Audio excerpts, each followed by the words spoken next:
welcome to hashtag general. I don't know what that hand signal means other than I think I messed something up.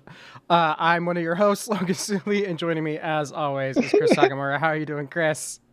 What's going on? I don't know, like I just started doing the thing and then like James makes a hand motion and I'm just like, wait, did I like go in too early? Did I come in too late? Like I don't know. What did that signal mean? So I just always like make all like the one giant hand motion that I make. You're like, what does it mean? Where he raises his hand and then points at you and goes, "Ah!" It's the deer in headlights. James's hands are the headlights. Yeah, it's just like all our intros. Like I'm just gonna mess it up somehow, or I should just start pulling the old intros, like gags, jokes, because I'm sure no one remembers them. So maybe I should just start recycling material, and people might catch on eventually. But hey,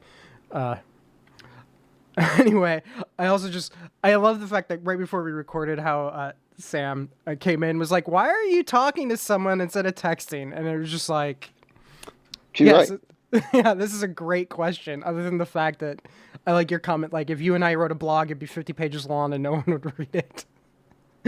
Yeah, 100%. I mean, people barely watch this, so Yeah, I could imagine what it'd be like in text form. my God, it would be atrocious. Like if we got a transcript of the podcast and we read it back to ourselves, I'm sure there would be a lot of, oh God, I can't believe we said that. Or we talked this long about what? Yeah, unreal. Which might actually be the thing we talked a lot about, Unreal.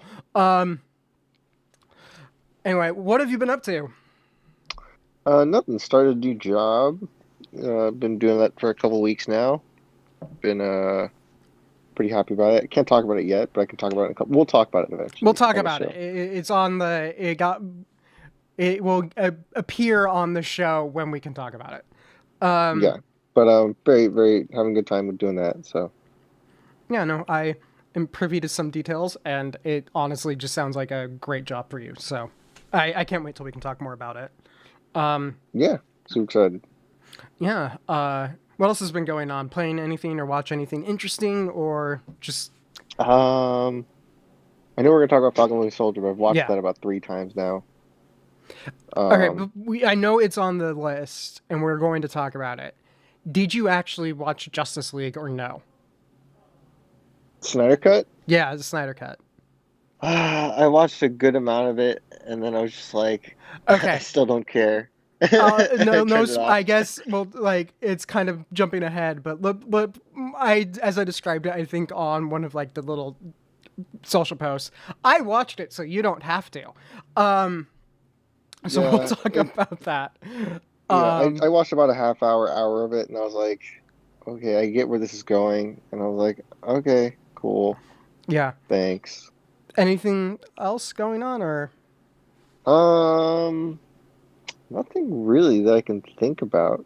yeah? Um, I mean, like my Samantha's birthday yeah, was yesterday, so we had a good time. I did see that. Of course, a happy birthday to her. I can't believe she's No, not 3 anymore.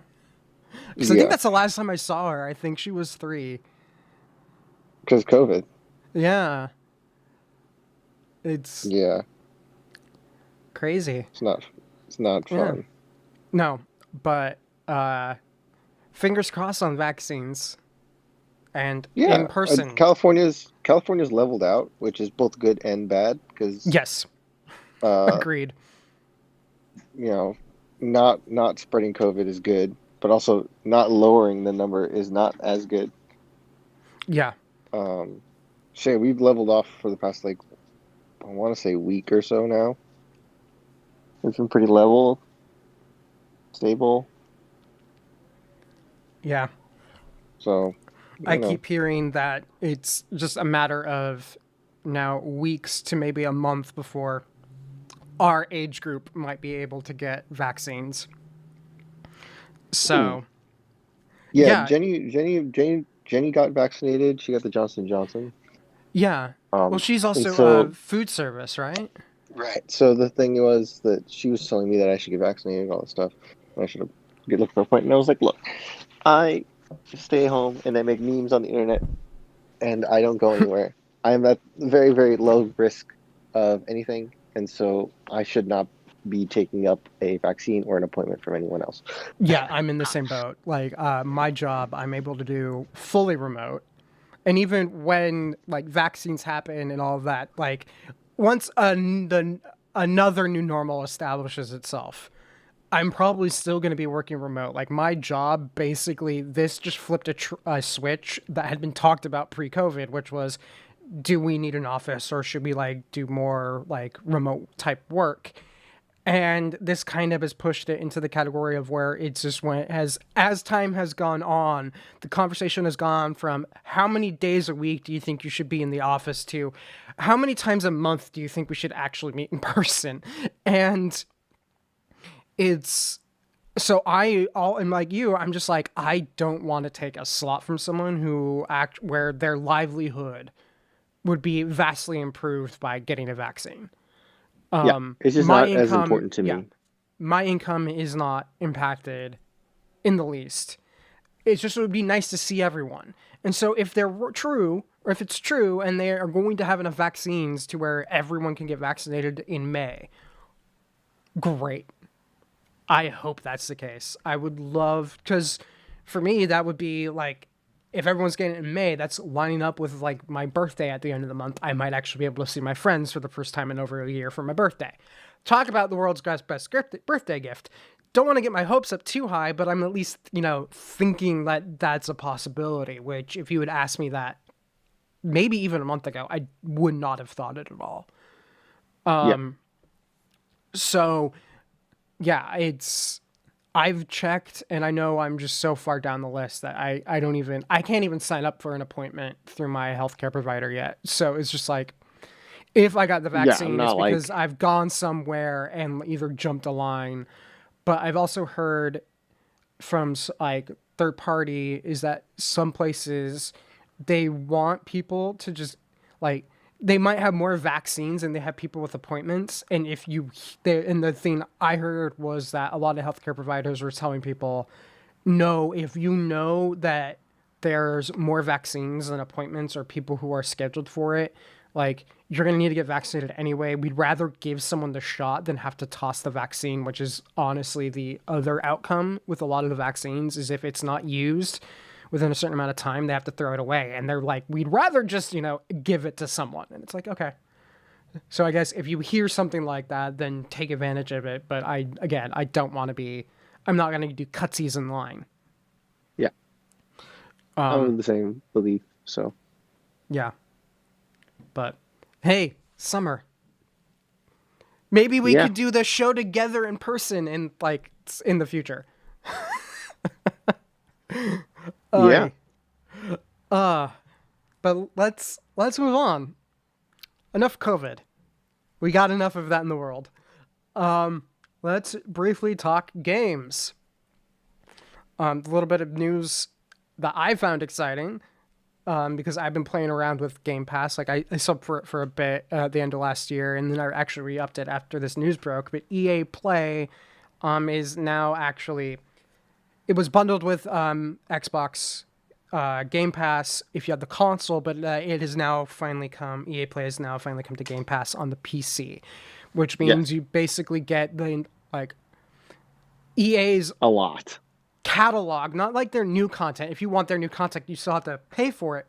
But like, I think for example, Squadrons came out September, October last year, and it's now available on Game Pass. Like it is a bargain, and the fact it's bundled is just like icing on the cake. Again, like a couple of years ago, the idea of like Netflix for games, the idea that you'd subscribe to a service and get access to like a wide variety of games instead of buying it outright, I would have been like, but I guess it's like music, or I apparently was not foresighted enough to realize it's the future. So it's, I think, great as a gamer to now be like, because there's games I know EA's had that I've been interested in trying, but didn't want to spend like the $20 to buy it. Like Dragon Age Inquisition has been on my I would like to try this list for a while, and now it's like, oh, I can just download it and try it, and if I Man, like I it, have not great. played that game in a long time. I haven't played it yet. I have a back catalog of games. We You are need to very we much need to aware of talk about this. we need to talk about Dragon if and when you play Dragon Age Inquisition, we need to talk about Dragon Age Inquisition because I have thoughts about that game. Yeah. That was one of the first games I got for my Xbox One when the Xbox One first came out. I One of the first games I got was Dragon Age Inquisition, and I have thoughts about that game. Okay. Looking forward to it. But yeah, I think it's like the market's moving in this direction, and I'm glad that you wouldn't think, because if you like look at film and entertainment, it's almost like the major media companies have started to just lock down their content behind their own walls. And Right. I get why they do that. Some places don't have the content to do it, but they do it anyway. The fact that gaming was kind of doing the same thing, but the fact that EA and Microsoft, admittedly, EA publishes for all platforms, so they're competitors with Microsoft, but not in like the same way. Right. But it's still nice that these two people who you would think EA would have a vested interest in pushing their EA Play harder rather than being like, yeah, let's integrate it with Xbox. I think this is great. Yeah, I think that we'll get into it when we talk about the Evo stuff, but it's such an interesting thing to see that most of the gaming industry has like started to team up in a weird way and to Yeah, provide value. And like it's so like what you're saying, it's so contradictory to what the rest of the entertainment industry is doing. Um, yeah, because entertainment, it's like you hear this about entertainment all the time, where it's just like it is very inbred as an industry. Everyone has worked everywhere. They're like, and I think we mentioned this on a podcast, or I might be getting other conversations like blurred together. But the idea with Disney that Bob Iger kind of came up through ABC, and then when it became bought out by Disney was with Disney. The fact that he was with essentially one company his entire career is the outlier in entertainment. yeah, And so the fact is like entertainment, like people jump around. There's like they're competitors only in the sense that they might have movies go head to head, but in the grand scheme of things, they really aren't. right. And so you would think that as an industry, it would be more willing to like do Netflix style, let's just throw everything together bundles. And they're just not doing that at all. Meanwhile, gaming, where it has had like a stronger set of this is Xbox, this is PlayStation, this is Nintendo, we're seeing a lot of those walls kind of crumble down to where, yes, those platforms have their tentpoles that stay within those spaces, but they don't seem as interested in keeping the walls up. Yeah, super interesting. Uh, yeah, super interesting, super good to see. I enjoy it. I think it's good for everyone. But yeah, we can talk about it more as we get.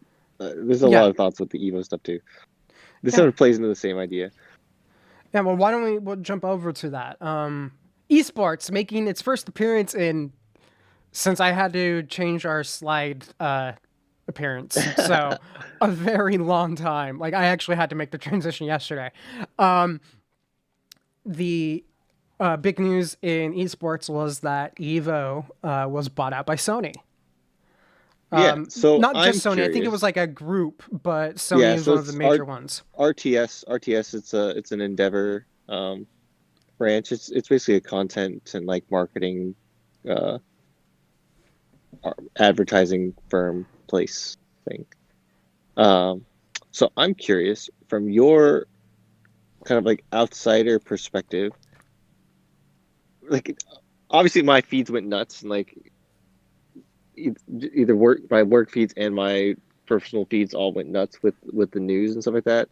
Um, how did did it hit you because it hit me and I was retweeting stuff, or like No, it how far actually. in through like mainstream media did this go? Because I'm not entirely sure. I think I saw it on Verge, on The Verge, which Okay, admittedly is not like. Yeah, it's it's not still very mainstream, but it's like not mainstream, it's still mainstream, but it's still like the people who read The Verge aren't necessarily the people who follow esports. yeah. Like I'm And just curious, like how outside my bubble did this go? because Um, the thing I would say is I saw it the first on Verge, even though it's the kind of story that Polygon would have picked up. yeah, But it's going a little bit wider because Polygon picked it up and The Verge picked it up rather than just Polygon. Just to explain why I'm speaking of those two, they're owned, both The Verge and Polygon are owned by Vox. So it's basically the same company covered it on two of their major sites rather than one because they thought it was of interest to a wider variety of people. And it's so it definitely like I don't think it would have entered James' space, but it definitely trickled into my space of the internet. and then what were your first thoughts? My honest first thoughts, and admittedly, I know a bit more about Evo than the average person because I know you. My first immediate thought was, what is this going to do with all the Nintendo games because of how big Smash is? Cool, That was my first thought, was like, what is Nintendo going to do? And what is Sony going to do?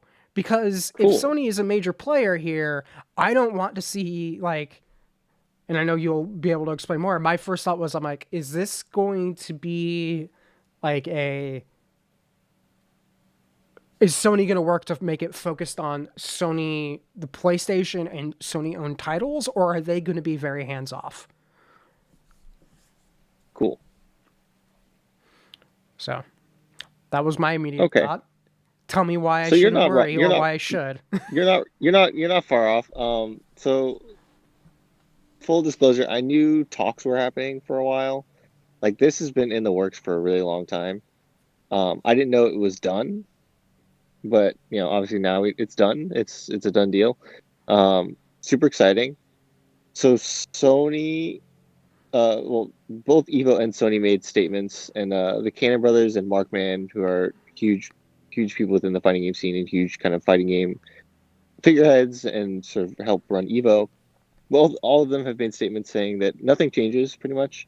Um, this is basically seen as a marketing and advertising arm. A lot of the wording basically goes to them being able to better market and advertise for Evo. So basically, all it is a money deal. Nothing changes to Evo proper. It's just a matter of like, hey, all games are still welcome.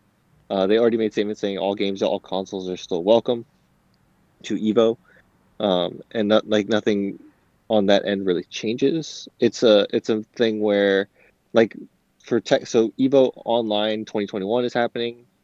Obviously, it was canceled. Obviously, Evo Online was canceled last year after the stuff with Mr. Wizard and the sexual allegations and him being ousted from the company. But that's besides the point. The idea of online Evo this year, uh, Tekken is being played, but it's only being played on PC because that's the best form of online play for Tekken. So obviously, if Sony did have a bigger say, It would obviously be on, it'd be yeah. on PS4, PS5. So you know that's a good sign already that they're legitimately serious. Um, so the question then comes to Nintendo.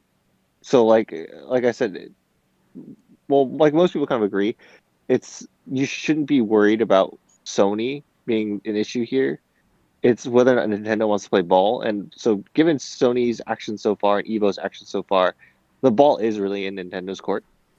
Yeah. Um, and so I don't know how they're going to work that. Uh, so Nintendo did make a statement. They made a statement basically saying like, "Hey, congrats to Evo. We're always watching the space, and we'll have to evaluate our stance on Evo and other competitions." So So a that's a very PR. non-committal, yeah, It's PR a very speak. PR. Yeah, it's a very PR sort of like yeah, whatever Polite but no answer. answer. Right. Uh, And so, yeah, it's an interesting thing to look at. I think it's really fascinating to see. So Smash GG is the website that it's a tournament registration website. So you put up a tournament, and it's the way people register for your tournament. It's the most popular one around. Evo uses it to register its competitors. So it's 10,000 competitors or whatever always sign up on Smash GG. It's a really popular site within the community. It's really important in the community. Microsoft bought that a couple months ago. So if status quo stays the same, then Evo or sorry, if Evo status quo stays the same, like we think it will, then that means that Microsoft and Sony will be both working with Evo in some capacity, in some way through this service. Well, So really, yeah, it sounds like Sony here is following the same kind of general strategy Microsoft has started to follow a few years ago, which was the idea that anything that helps build up the gaming community is good for, like, in their case, the Xbox, in Sony's case, the yeah, PlayStation, to where even if it isn't specifically about our brand or our platform, it is still a net benefit for us. And it seems like Sony looks at that and goes, well, if we invest to make sure Evo can do the best it can, that means even if they aren't playing on a Sony PlayStation, that might mean people might pick up a game for their PlayStation that they would not have normally picked up. They're probably yeah, looking at it in that sense, in which case it makes yeah, sense that they would be more hands off in terms of you will play this on this platform.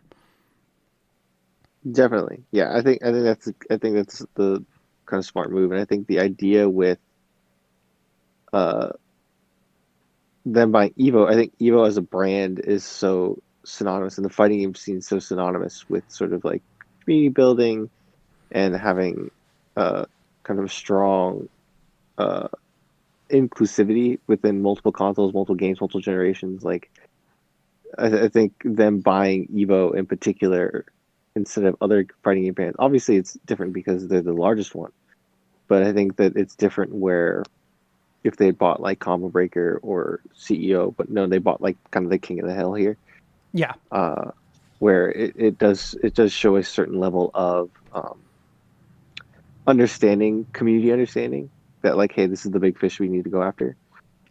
Yeah, if we want to say we're taking fighting games seriously, we actually need to go for the big one. Yeah, so I think that's a good sign. I think it shows a certain level of understanding, and then hopefully translates to important things going forward or big things going forward. So yeah, Yeah. basically for your concerns and for I think what most people's concerns were with the Smash stuff and Nintendo, the you should not be worried about Sony. You should be worried about Nintendo. Yeah. Agreed. I think that Nintendo is definitely, unlike Xbox or Sony, I feel like they play the game more like Apple than they do, where they're Yeah, very much concerned about their own image in the space to the point where it's like Nintendo operates on its own rules. yeah, and it's weird because even just a couple of months ago, remember we had this issue with Fortnite and crossplay with Sony, Hmm. where Sony wasn't willing to play ball with everyone, and Nintendo and Microsoft kind of had the fun like, oh, we're the fun cup, we're gonna work together and like, Microsoft made an ad showing off crossplay, like yeah, with a Nintendo Switch. Like I think they had to partner with Nintendo to get it done, but I know it was a Microsoft campaign. yeah. So like that, it's such a weird dichotomy now of like now it looks like Sony's the fun ones and Nintendo's sort of behind the eight ball here. Yeah. Oh. So very odd. But we'll have to talk about it later. But James now has a Switch. Ooh, um, shall we move on? Um, There we go. Thank you, Logan. I was muted for a long time. let's move on to Star Wars. So this was a bit of news that it's like there have been some like I never took as like truly serious campaigning on Twitter to get the old like Ewoks and Caravan of Courage, like these 80s Star Wars series, onto Disney Plus. And news broke that not only are they coming to Disney Plus, Tartakovsky's Clone Wars, which is the 2D animated Clone Wars that came out prior to Revenge of the Sith going into theaters, is also coming to Disney Plus. So a bunch of non-canon Star Wars material is making its way onto Disney Plus, and it's just like, huh. Like, I'm admittedly excited to rewatch Clone Wars. So yeah, that's the Clone Wars that I grew up with. Like I was already kind of older and kind of an adult by the time the Clone Wars that we know kind of came out. But I grew up with Samurai Jack, and I grew up with like, you know, Tartakovsky being a god, and so I grew up with that Cartoon Network 2D cartoon. So it's exciting to see. I'm interested to see if it holds up, because I remember I loved it as a kid, but I don't know how that holds up to me as an adult now. Like, I remember, it's been a while since I watched it, but the general criticism thrown at it isn't from its like narrative or its execution. It's it's argued that the Jedi are depicted a little too powerful. Like, there's a episode where Mace Windu essentially single-handedly takes out an entire clone army, punching it to death. And it's just like, that looks cool. It really looked cool. But why didn't he do that to like everything? You're talking to the guy that made Samurai Jack. Yeah. To where Jack is just a god. Yeah. The way I look at it though is I kind of view his Clone Wars series as like canon light, in the sense that a lot of things in the Clone Wars that we know from Dave Filoni, it kind of starts in the middle of things with some story elements not explained. Like Ventress is never really explained in the Clone Wars. Yeah, but because she kind of just happens, but that's because she had been set up and explained in Tartakovsky's Clone Wars. So I look at his Clone Wars series as kind of like don't look at this as what literally happened, but as like a general idea of what happened before. Like, fair. And so that's how I've like started to view the series like now, with like the whole canon change, which is this gives us a general idea of what happened and led to the moments of like Ventress and Anakin getting the scar and all these things that had not been handled in the Clone Wars CGI with Dave Filoni had been handled in Tartakovsky's. And my understanding is the reason for that was back when they were doing the Clone Wars, they were like Tartakovsky's designs heavily influenced the appearance of characters within the Clone Wars, but at the same time, it was kind of treated as like a not necessarily a prequel, but like this is jumping off from that. Like some things might not be the same anymore, but more or less that's what happened. And I think that's a good way to look at that series, because it's definitely one of the better Star Wars like interpretations out there is Tartakovsky.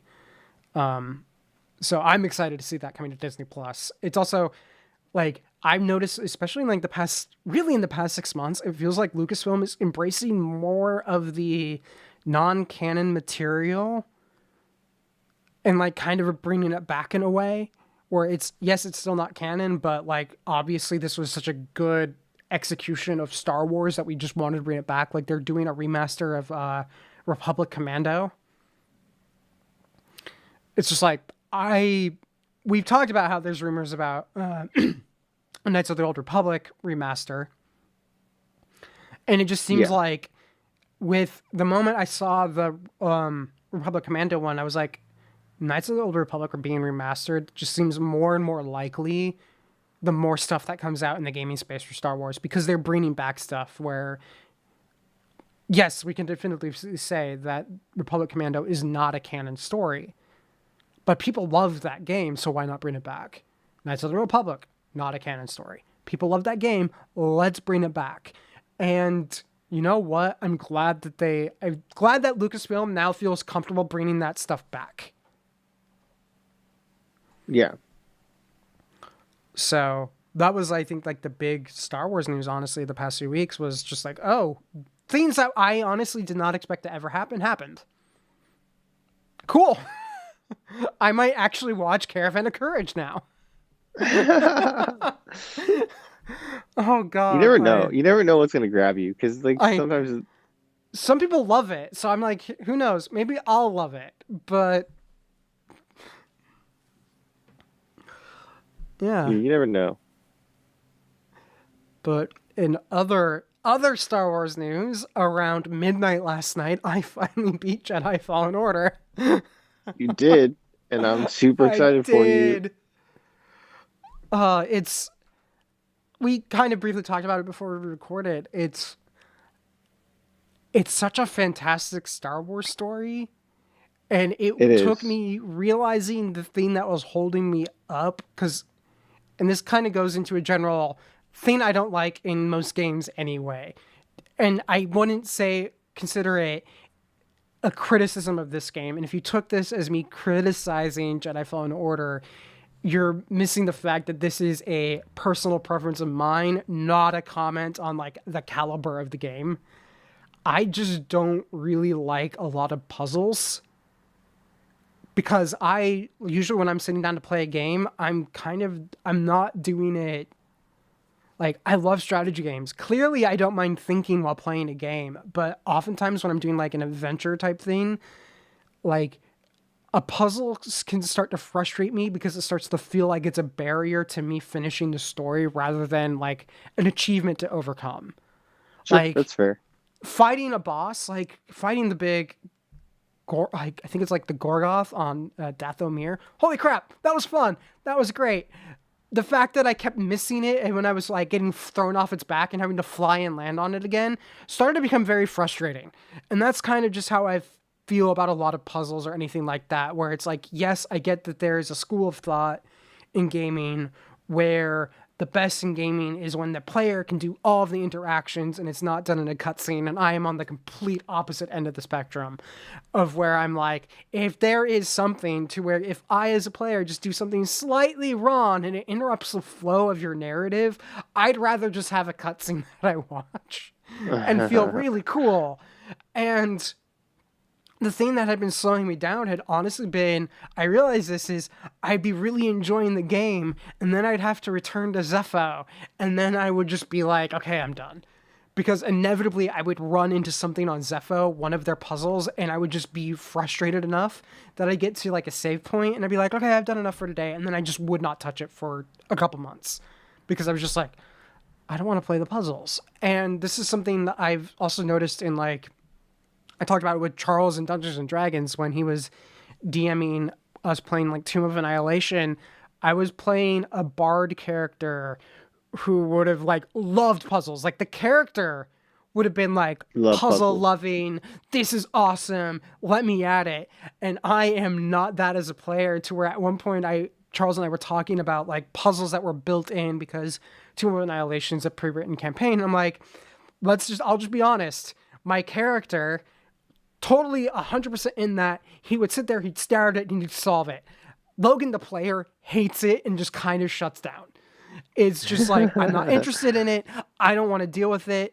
Part of it is, I think Jedi Fallen Order doesn't fall into my one like dislike of the trope of the puzzle, where every time you're doing it, it was because it was an exercise in your broadening your understanding and use of the Force.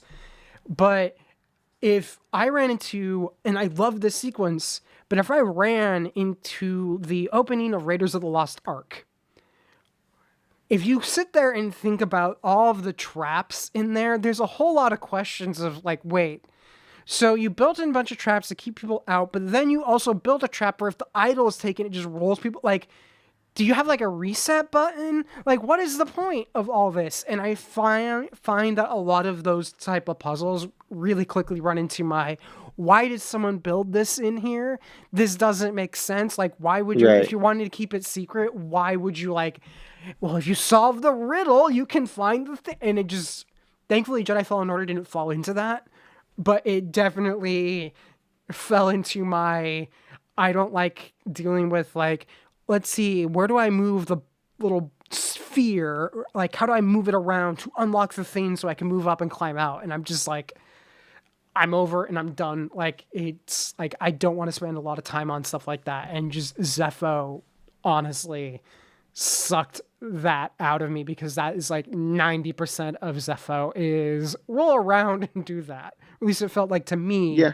90% of Zepho was me sitting there going, why? I don't know what I'm supposed to be doing. And it just, admittedly, I don't play a lot of like the adventure type games that operate that way. So I was probably at a disadvantage, but that definitely made it harder for me to get through. But like Kashyyyk, when I got to the end of Kashyyyk with the Shadowlands and all that stuff, and holy crap, that was beautiful.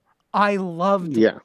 I loved that story. It's just like, I don't like the fact that Jedi Fallen Order just happened to feature like one, like as a major core game mechanic, something that just doesn't mesh with how I want to play my games. Because like, honestly, this game is the first time, and I loved playing Star Wars The Old Republic, but this is the first time where I felt like a game while I was playing it really did make me feel like a Jedi in terms of combat. Yeah. It's such a special game, and like, gameplay aside, just even if this was like a show, I would like the story, the core story elements of this story are great. Yeah. And Dude, and the ending, no spoilers. The ending though is one of the best endings to a Star Wars thing I've ever seen. Yeah, to continue the no spoilers thing, the ending, they handled it the only way I would have wanted them to handle it, without it becoming like, oh, of course they're gonna let it be like this scene where it's just like, nope, you run. Yeah. Just run. Just run away. Just run away. Just run away. You're not gonna win. It's awesome. And the funny thing is like I'm like, cool, final battle, and he comes in and kills her, and you go, oh no. Yeah, and it's just like the entire last sequence where screw it, the full spoiler, when it shows the power of Vader. Vader's like terrifying. It really shows the power of Vader, and you go, oh, I don't like this at all. Yeah, and Vader is really truly feel, terrifying. And like the thing is, it's a game, and you know that if you die, you're just gonna restart or like whatever. But your heart really starts going when when you're trying to get away, and like he's just tracking you down, is one of the most terrifying elements as a player that you could experience. Like, you are in Vader's sights, you're kind of screwed. And again, that kind of goes to my theme where I feel like, from a narrative perspective, they really, truly do understand how to tell a Star Wars story with Jedi Fallen Order.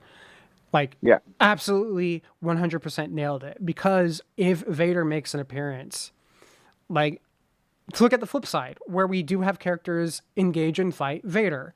Star Wars Rebels, in season 2, in the first episode thing, the Siege of Lothal, Ezra and Kanan fight Vader. They lose. They barely get away. And the only reason it went as well as it did for them, and admittedly they lost and did not do well, was because Vader wanted them to escape because he put a tracker on them. Yeah. So that's the thing to think about. Vader totally could have wiped them out without a second thought, but because he was more concerned about the bigger objective, which was wiping out the rebel cell, he let them escape. That's the only reason they won, or more accurately, lost and escaped, was because Vader wanted them to. And in Right. this instance, Vader doesn't necessarily want you to escape. No, you're just screwed. Yeah, so you are As you're literally jumping around and like he's literally force pulling everything away from you and like trying to get you to stop is one of the most terrifying things. like, I don't know if it was because there were times where I wasn't sure if it was the cutscene or me mashing the buttons. There was like a moment where I blocked the lightsaber blow, and again, could have just been the cutscene, and it just was like you get knocked back, and I'm just like, oh, this isn't a fight, this is run. And the thing is my first instinct too when I saw him in there was I'm like, I hope they don't just say like, haha, you fight Vader, because I should like, sorry, Kyle, you're not ready for this. Yeah. And yeah, I mashed down sprint and was just like, run, run, run, run, run, run, run. Okay, I just died here because I wasn't sure where to go. Okay, let's look real quick. Okay, I need to go over here. Run, run, run. Like, I was more running, trying to get away rather than like looking at the path I need to take, because I was just like, if I stop and look to try to figure it out, I am dead. Like, I just knew it. Like, okay, I'm going to respawn, so I'm going to just run and see if I can't figure it out. But yeah, and that was the thing I think what made the fact that I was frustrated with some aspects of like just the game made it frustrating for me personally was the fact that I really was enjoying the story. Like, I know there are still parts of the map that I didn't fully explore in a couple locations, and quite honestly, if I don't have to deal with another Zepho-esque puzzle, like, I might just start jumping back and exploring some of those places a bit more thoroughly, just because why not? Unlock all the things. But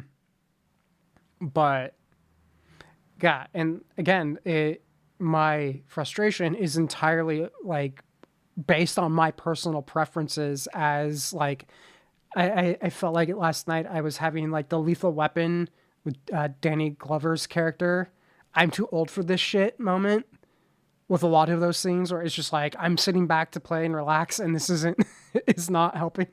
And that's on me, not necessarily on the game.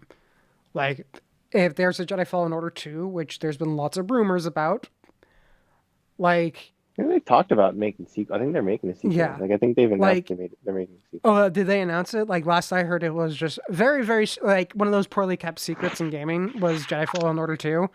A lot of those. Yeah, and like, Okay, I'm curious from obviously I know from a game standpoint, and like I know a lot just because I'm a nerd. Like, is there movie stuff that's also like just terrible kept secrets where you just like everyone knows this happened? oh, okay. I actually do have a story like this. This is one I consider one of my most Hollywood stories. I was working at the time at Stand Up to Cancer, and someone had come in to see one of my bosses, because one of the producers there is technically a consultant. So she actually had her own film production like business. That was her main thing, but she also was like one of the big consultants on Stand Up to Cancer. Like, this was a creative producer who worked for Laura Ziskin, who was best known for like the original Sam Raimi Spider-Man trilogy. So there was like there's a picture of me somewhere with like a Spider-Man maquette from That's cool. that series, because the producer there, Pam, had worked for Laura and basically inherited a lot of Laura Ziskin's like film stuff. And so she would get visitors who weren't there for like Stand Up to Cancer reasons. And someone comes in to visit one day, and at this time it was incredibly heavily rumored to the point where like everyone knew about it, but it had not been confirmed. But it was just like so many places were talking about it to where it was just like, is this just like a really strong rumor? Like, but it was that David Lynch was going to be bringing back Twin Peaks. And so this person comes in and visits Pan, and they say very loudly, intentionally, so everyone in the open workspace could hear it, oh yeah, and I was talking to David Lynch about Twin Peaks. Oh yeah, I don't care. It's coming back. I know it's a secret. And I was just like, oh my God. Like the person was doing that just like for like attention. Be like, yes, I know for a fact that it's coming. And like 2 weeks later, it was announced. And it was just like, that's my like primo Hollywood. Everyone has to show off how much they know. Was someone had to sit there Yeah. and brag that they knew for a fact that Twin Peaks was coming back, even though it hadn't been officially announced. And it was just like kind of cringy. It's like, we get Yeah. it. You know David Lynch. Woohoo. But yeah, no, that's my poorly kept secret in entertainment was that. But like entertainment like, Totally fair. what? I said totally fair. It's but yeah, like I feel like there's so much. Every industry has like, yeah, dude. Everyone in this industry knows this is terrible. Like everyone knows that these things are happening and these are terrible secrets. But like whatever, they're secrets. Yeah. Like I feel like that's the reason why Baby Yoda was the exception. Like Yeah, no the one knew fact about that that. they had that Crazy. no one knew about it is insane. I feel like Star Wars is one of the few franchises that can pull off secrets. Well, because they're paying everyone. Like it's all in house. They're paying everyone. Well, They're it's so all in huge. house, but not only that, like if you work at Lucasfilm, you're probably a fan of Star Wars and you don't want to like spoil it for everyone. Yeah, that's true. Like I think that's a huge thing because like as a fan, I would not like I don't want to know the spoilers. I want to experience it for myself firsthand. Yeah. Like I want to theory monger. Doesn't necessarily mean I want you to confirm my theories right. I want the show or movie to do it for me. But Yeah. Totally fair. yeah, gaming and film and television, like everyone knows everyone else, so it's kind of like if you're doing a bunch of hiring for a thing, it's kind of just like hard for it to be a secret. Like Yeah. it's like we're working on a super secret project with lightsabers. Oh, son of a bitch, we're working on Star Wars. Yeah, we're working on Star Wars. Sorry, everybody. You know, lightsabers that's how I feel a lot of gaming secrets and film secrets are, where it's just like you kind of can't. Like how in Star Trek everyone knew Benedict Cumberbatch was playing Khan, even though they're like he's not playing Khan. It's like he's playing Khan. It's just like we all knew. Yep. But let's move on, shall we? So, did you watch Raya and the Last Dragon? No, but I've heard a ton, and I'm really excited to sit down and watch it. All right, and then in this case, I will keep my commentary spoiler free. Lots of Avatar vibes. James, you watched it. Would you say I've the heard same that. thing?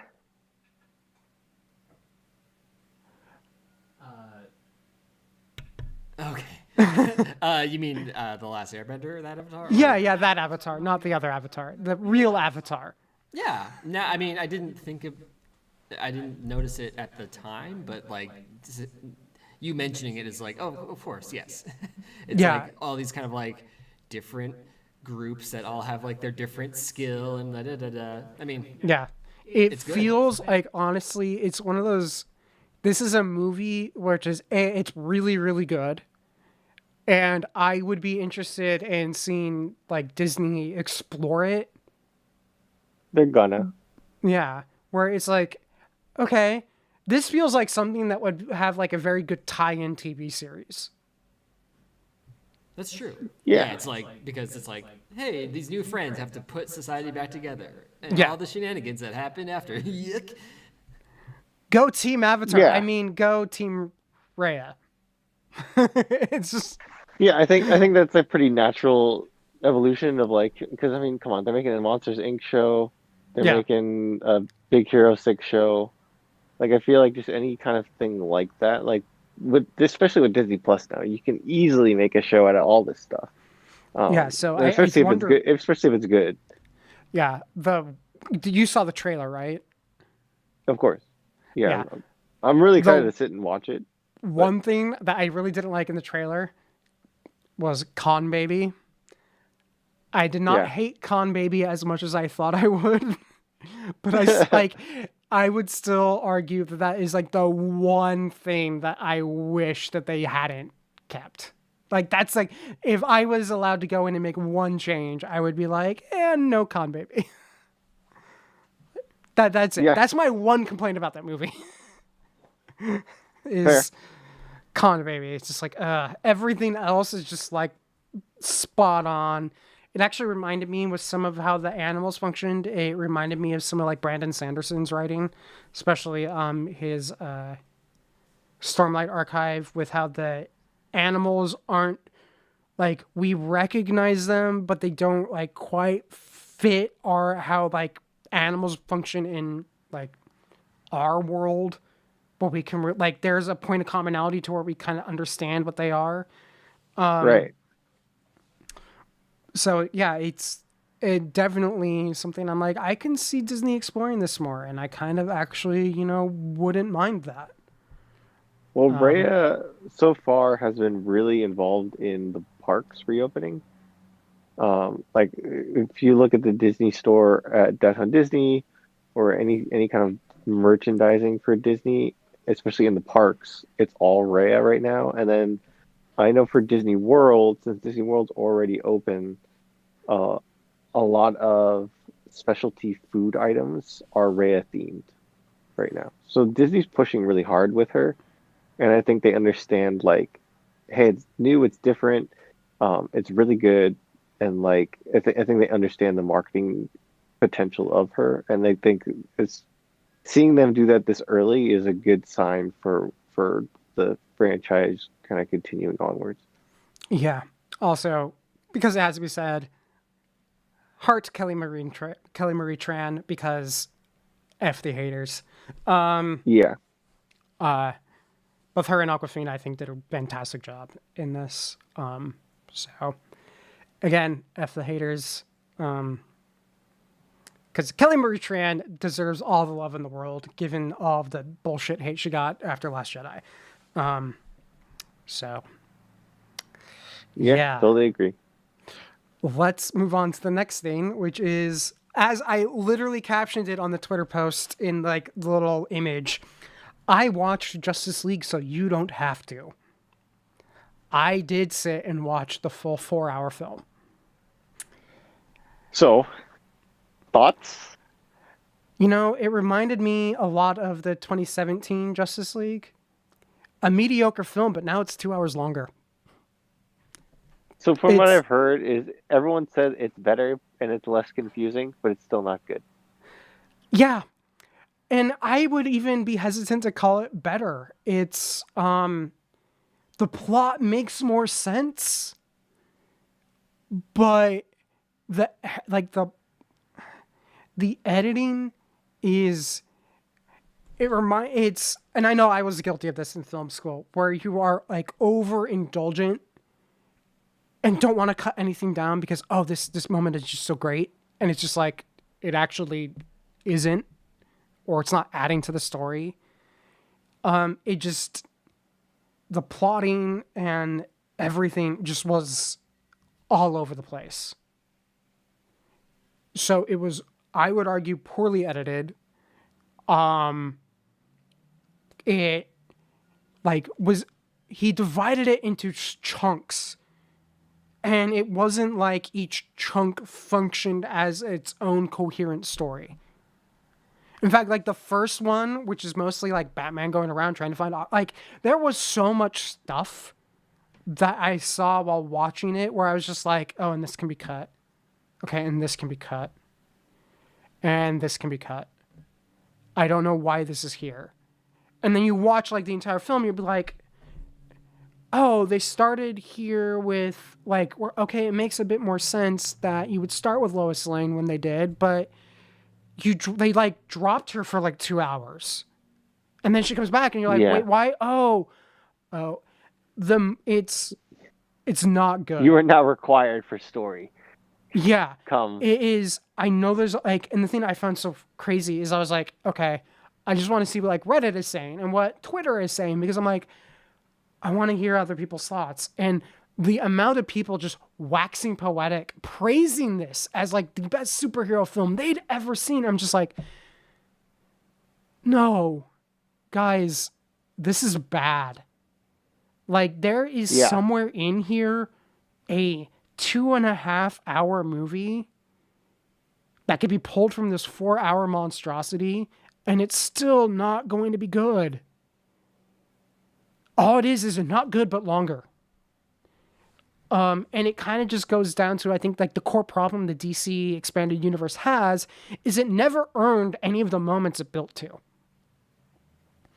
Superman's death happens at the end of Batman versus Superman, and it like they have this outpouring of like, hope is gone, and it's just like, but why? What has Superman done in the DCEU that makes you go, he's a hero I want to aspire to? He destroyed Metropolis and fought Batman, and that's about it. But oh man, he inspired hope. That's I think the core problem.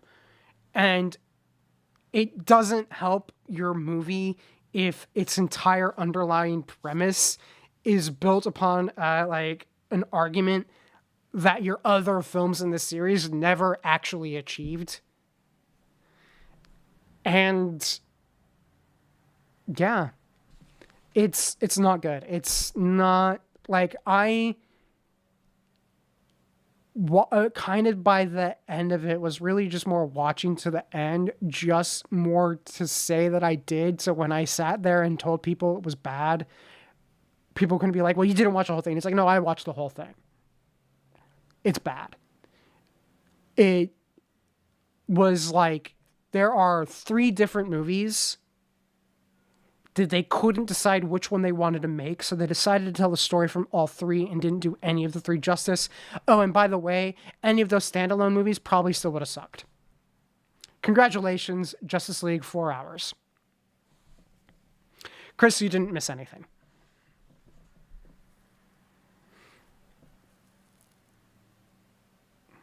And that's it. So, yeah, I wholeheartedly, if you loved the Justice League that Joss Whedon did, you might enjoy this one, but good God, there's better uses of 4 hours of your time. In fact, I actually went back and rewatched Avengers because of this, just because I'm like, I need a point of comparison to talk about why and where this goes wrong. And it's just like, because a lot of people, the argument has been around, God, why am I blanking on his name? Here's how much of an impact this film had. I'm already blanking on the names of characters. Cyborg. Mm. They're like, oh, he's the emotional heart of the film. Yeah. No. Yes, but no. Like, it didn't work. And as much as like, oh, he got screwed by Joss Whedon, he got cut. I'm like, it's because it wasn't working. It wasn't that compelling. And that's why it got cut, is it was not compelling to watch, given how it was presented and shot and laid out in the film. And so I went back and rewatched Avengers because I was like, how did they put it together? Joss Whedon again, how did he put it together? And first off, every character had already been established in some way, shape, or form who appeared in Avengers. Even Hawkeye had an appearance in Thor. But he starts with the 2 characters who've had like the least amount of screen time. First one we really see is Coulson, because Coulson is the heart of Avengers. Then we get Nick Fury, because Nick Fury is the one who brings them all together. The first Avenger we see is Hawkeye, because he's the one we know the least about. The next one we see is Black Widow, the one who hasn't had a movie, but we know more about than Hawkeye. We get all of that, and then Cap, before we even get to Iron Man. Like, when he laid out the narrative, he made sure to introduce the things that are the core of the movie or going to be the heart of the movie and the compelling arc with Phil Coulson, and the character we know the least, Hawkeye, within the first 5 minutes. I don't remember when Cyborg first appeared in Justice League, but it was not in the first 5 minutes. Or if it was just a blinking you miss it. And a lot of that goes right back to my point where this is just poorly edited. This is a self-indulgence masturbation as a film. So big thumbs down from me. So let's talk about something that's not Justice League. Marvel.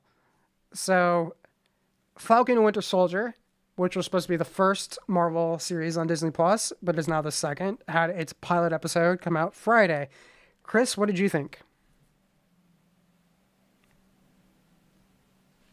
Oh, did we lose Chris? Or did we lose Logan?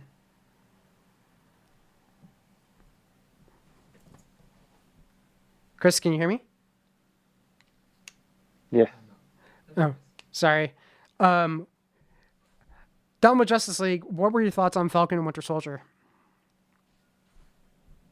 Yeah. So, Falcon and Winter Soldier is so interesting to me because it's such a weird dynamic to hear back from what we had with WandaVision, where WandaVision was this very different take on what MCU is and what it could be and all this different stuff, where Falcon Winter Soldier, it starts with your standard MCU, right, here we go, and then it sort of slowly eases you into this more interesting story. By the way, one of the things I found as another example of comparison, again, Justice League with MCU, Falcon and Winter Soldier is very slowly plotted compared to your average MCU, anything, and it's done well.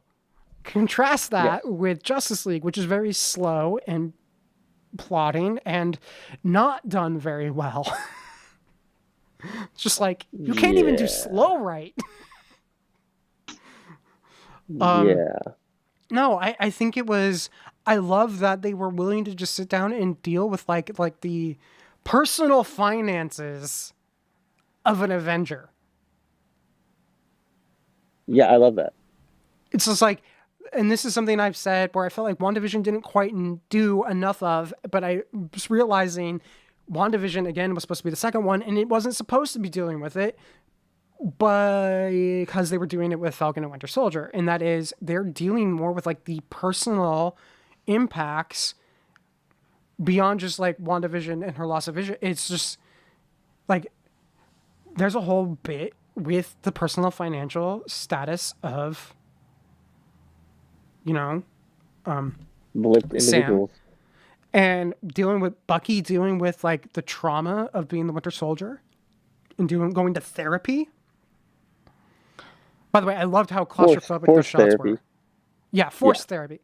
I did love how claustrophobic those sequences felt with him. And it's It just reminded me so much of Sherlock and the way Sherlock is shot in those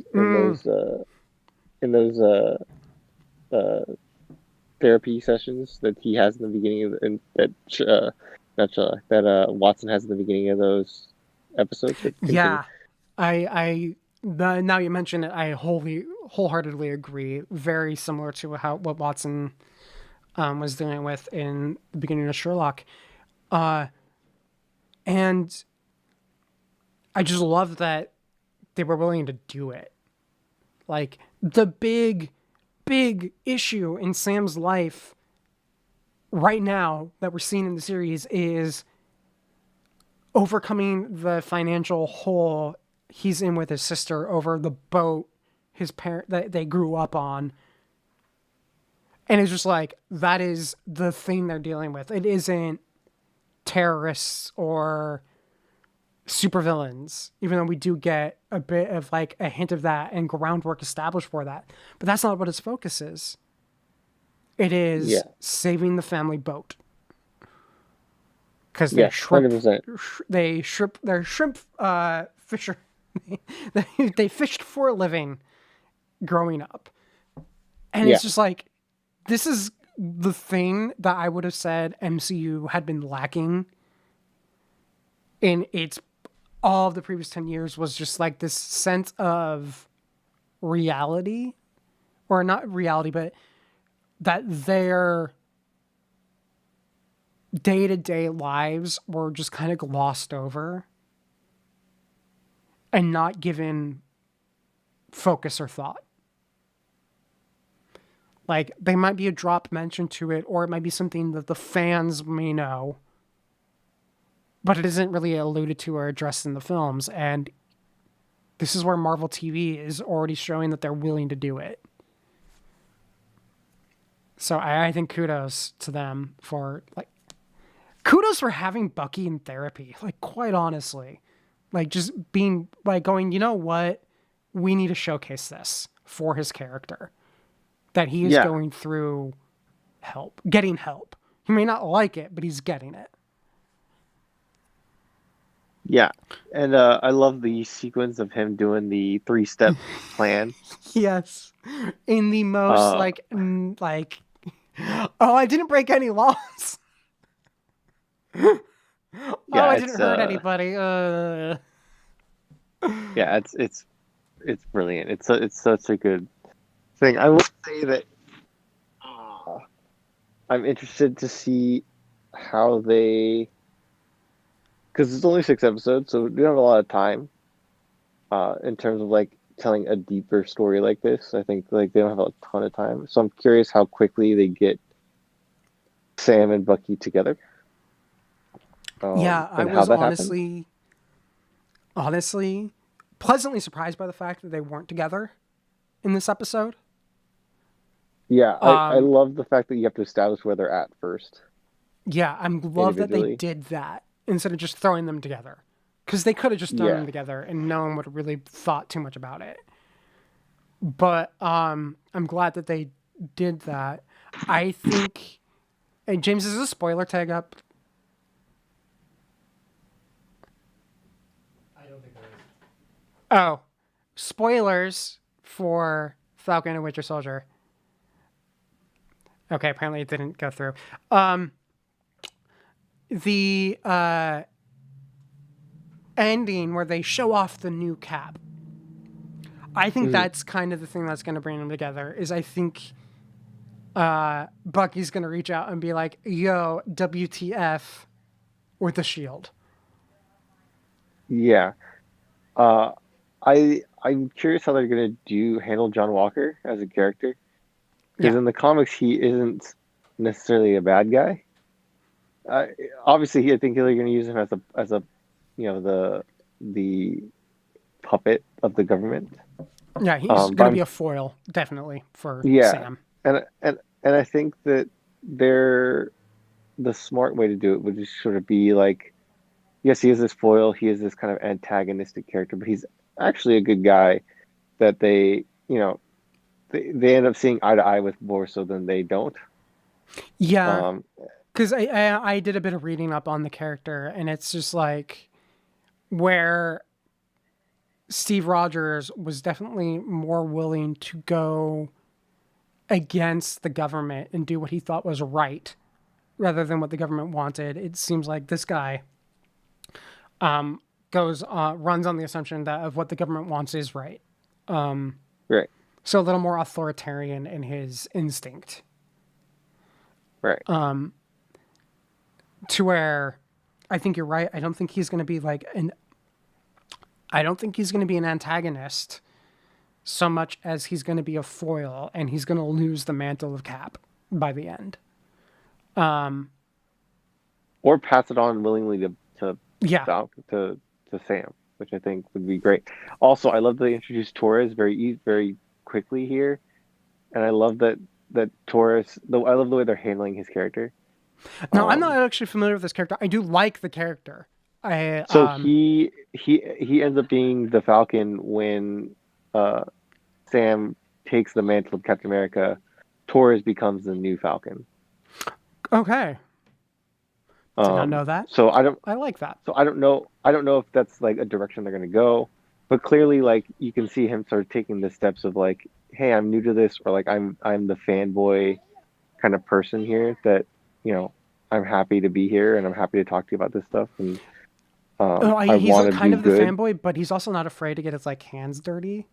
Yeah. Like So like he's so involved. He's in the fight, but not in yeah. on the So like level. for him to be like they're planting really smart seeds here. So if that is the direction that they want to go, like it would make total sense for Sam to just kind of pass the pack over. Yeah. So yeah, could be very cool. But Yeah. yeah, No. Taurus as a character is great, and I love the way that they introduce him here, where it's not ham-fisted, and like if you don't know that Taurus is going to be the next Falcon, like you don't, it's I not did not know important. that. I Yeah, honestly, so you could have told me he was a character invented to be like the intel guy for Falcon, or like an intel liaison that they created to go between Falcon and the United States military, and I would have been like, cool. That like that works. That makes sense to me. yeah, so he's a lot more than that, obviously, but you know Yeah. the way that they're introducing that element of it, I think is really cool because again, like if you don't know, cool, he's still a great character. If you know, then you're really excited to see where they go. Yeah. No, it's yeah. This is definitely again. It's just like I didn't even know that they were going to put him in here. To be completely honest, like that was such a surprise for me to be like, wow, they really did it. And then again, I don't know anything about the actor or anything about like his contract or what obligations he has or anything like that. So again, no clue, pure speculation. But yeah, that character ends up becoming Falcon in the comics. yeah. No, I enjoyed this first episode, and it's I think so crazy that the slow, more plotting, more like in the universe Marvel Disney Plus series comes out the same week as Justice League, and it's just like speaking of foils, like talk about like compare and contrast in terms of like how to do slow character development right compared to slow and call it character development. Yeah, I think It's too that it's so interesting that like I think a lot of people were turned. I think WandaVision coming out first really turned people off to the idea of Falcon the Winter Soldier because everyone was like, we're going back to like standard MCU stuff." Where this is clearly not. It's clearly yeah, not. this is clearly And so they are they would talk about how they would have inspirations with MCU films where it was just like the main inspiration for like Winter Soldier. They were like looking at a lot of like political thrillers, and yeah, it was not a political thriller. They pulled elements from political thrillers and put them in Winter Soldier, but it was not a political thriller. That seems like television, they're a little more willing to like push further away. Like, what can we keep at the heart that is essential for a Marvel story? But how far can we push away from that to tell a more personal story or one that's more grounded in like the smaller scale stakes? sure. And I think WandaVision would have been better served. Like I, as a viewer, just with this one episode of Falcon and Winter Soldier, I think I would have been more appreciative of some of the stuff in WandaVision if it had come after this, just from this little bit I saw, because this also is breaking the mold. Like all of those elements are there. It's probably going to end up following again by the end. It's going to be a lot of like traditional MCU stuff, but they were very willing to do a lot of character development. Yeah, definitely. But yeah, Bucky on a date too is one of my favorite yes, that scenes. was so interesting. I wasn't sure, and I wanted to check with. I knew I could look it up, but I was just figured I'd check with you. Nori, the guy he gets lunch with, that's one of the Yeah. original Howling Commandos, right? No, No? Okay. no. So the way that I read it was that Bucky knows that he killed his son, and so Yeah. he's just there. He befriended this old guy to try to like make amends as a part of his like my name is Earl style. I have a list Yeah. thing, and so the reason why Bucky's having a hard time now is because he realizes the effect of like, oh, I didn't just kill his son, I like ruined his life. Yeah, and You it's know what I just mean? like, yeah. So I wasn't sure. I'm like, I could see it going either way. But yeah, it definitely was like Yeah, a very interesting moment for Bucky because it's kind of like how, in some ways, the death of Howard Stark really impacted Tony and made him like basically want to kill Bucky. yeah, Like it seems like everywhere Bucky turns, he's seeing like the repercussions of actions taken that were outside of his control, but were done by right, him. right. I think there is something to be said too for the different way that he is sort of reacting to all of these situations where like yeah, he's super friendly and he's still the Bucky and the charming Bucky that we know from like pre-Winter Soldier. Like he still has that wit and that like dry humor and like obviously can still be a ladies man and like be kind of suave, but like he's still just really awkward about it. He's still really awkward about it, and when he's alone, you can tell that like it isn't that he's putting. I wouldn't say he's putting on a facade so much as he's presenting himself in this way because he doesn't want to like his like more grim. Because whenever he's alone or he was with a psychiatrist, he's not like chipper. So he's not. I Yeah, wouldn't say he's putting on a front so much as he is embracing his old self, even though he doesn't feel like it. right. Yeah, it's. Yeah, I wonder how much more we're going to see of that. Because if, based off this episode, I'd say we're going to see a lot more of that. And good for them. I want to see it. Yeah. Totally fair. Yeah. So. No, it was. I'm looking forward to episode 2. Yeah, so am I. I'm really excited. Yeah. Anything else on that? No, I think that's it. I think for the first time in a long time, Chris, we're actually going to finish in under an hour and a half. I don't know what's wrong. Oh my God. I don't like my understanding of the universe is just thrown out of whack. You know what it is? It's we are unlike the Justice League, we know how to like wrap things up and move along. Kind of. Oof. Oof. Don't take my word on that one, because you and I could go on forever about anything. But I say we call it. James, roll credits. So please like, share, subscribe, do all the fun things that you're supposed to do on the interwebs. If you have any questions or comments or concerns, please send them to feedback@quality3.net. Concerns, however, you can just throw to your trash bin because we all have concerns. Please follow us on all of the places you can find us. And other than that, I think we'll see you all in 2 weeks.